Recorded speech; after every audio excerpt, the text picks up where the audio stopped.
देश के 85% लोग, उनकी आत्मा जो है दिल्ली कूच करेगी और जल्दी से अगर इनको नहीं मानते हैं तो इनको बेसत्ता से बेदखल किया जाएगा। उन्होंने हमसे पूछा कि आप बताओ कि कैसे शंकराचार्य, हमने तो कोई बुरा नहीं माना, तो हम अब उनसे पूछ रहे हैं, वो भी बताएं।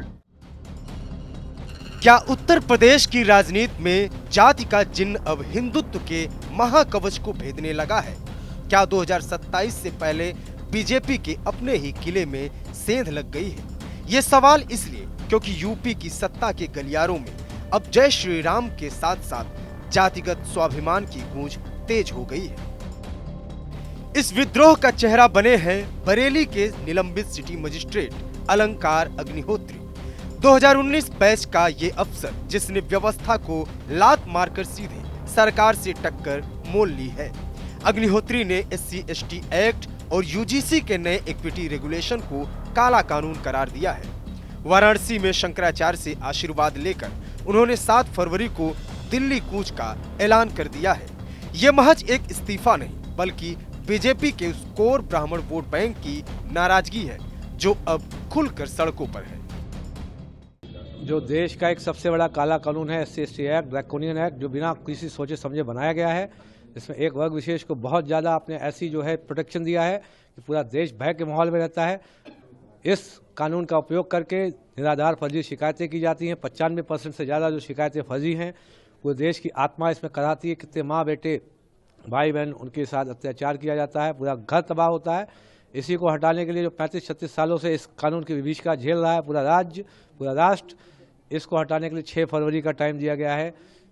संसद विशेष सचिव लेके इसको 6 फरवरी तक हटा दे, अन्यथा 7 फरवरी को पूरा राष्ट्र, पूरे राज्य के विभिन्न संगठन, विभिन्न किसान यूनियन, विभिन्न ब्राह्मण सभाएं, विभिन्न सवर्ण समाज की परिषदें, विभिन्न OBC संगठन, देश के 85% लोग, उनकी आत्मा जो है दिल्ली कूच करेगी और जल्दी से अगर इनको नहीं मानते हैं तो इनको बेसत्ता से बेदखल किया जाएगा। और इन दोनों जो वेस्ट इंडियन कंपनी के CEO हैं और MD है मोदी जी और अमित शाह जी, इनको चार्टर प्लेन पर बैठाकर इनको जो है गुजरात में भेजा जाएगा। मामला सिर्फ प्रशासनिक नहीं, धार्मिक भी है। ज्योतिष पीठ के शंकराचार्य अविमुक्तेश्वरानंद ने सीधे मुख्यमंत्री योगी आदित्यनाथ को असली हिंदू साबित करने की चुनौती दे दी है। 40 दिन का अल्टीमेटम और 11 मार्च की डेडलाइन। मांग साफ है, गाय को राष्ट्रमाता घोषित करो और गौमांस का निर्यात बंद करो। शंकराचार्य का वार सीधा है, अगर मांग पूरी नहीं हुई तो लखनऊ में साधु संत योगी को नकली हिंदू घोषित करेंगे।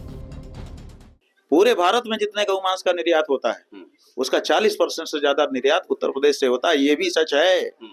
ये कैसे सच है अगर आदित्यनाथ जी हिंदू हैं तो?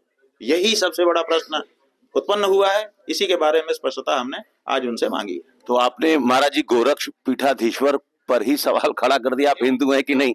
वो पीठाधीश्वर वो एक परंपरा से आए हैं महाराज जी। भाई परंपरा से आए हैं तो हम क्या मना कर रहे हैं? उन्होंने हमसे पूछा कि आप बताओ कि कैसे शंकराचार्य, हमने तो कोई बुरा नहीं माना, 24 घंटे के अंदर बताया, तो हम अब उनसे पूछ रहे हैं, वो भी बताएं।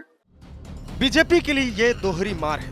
एक तरफ आंतरिक संकट है। दिसंबर में लखनऊ में हुई 50 से ज्यादा ब्राह्मण विधायकों की लिट्टी चोखा पार्टी ने नेतृत्व की नींद उड़ा दी थी, जहां ब्राह्मणों की उपेक्षा पर मंथन हुआ था।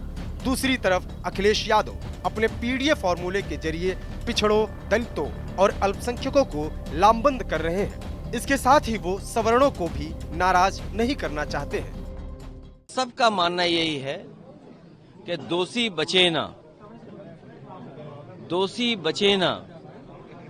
और निर्दोष के साथ अन्याय होना। उधर UGC के नए नियमों पर सुप्रीम कोर्ट के स्टे ने बीजेपी को थोड़ी राहत तो दी है, लेकिन सवाल अभी भी वही है, क्या बीजेपी हिंदुत्व के नाम पर जातियों की इस उबाल को दबा पाएगी या 2027 की जंग जाति बनाम हिंदुत्व के बीच प्रभुत्व का महायुद्ध बनकर उभरेगी?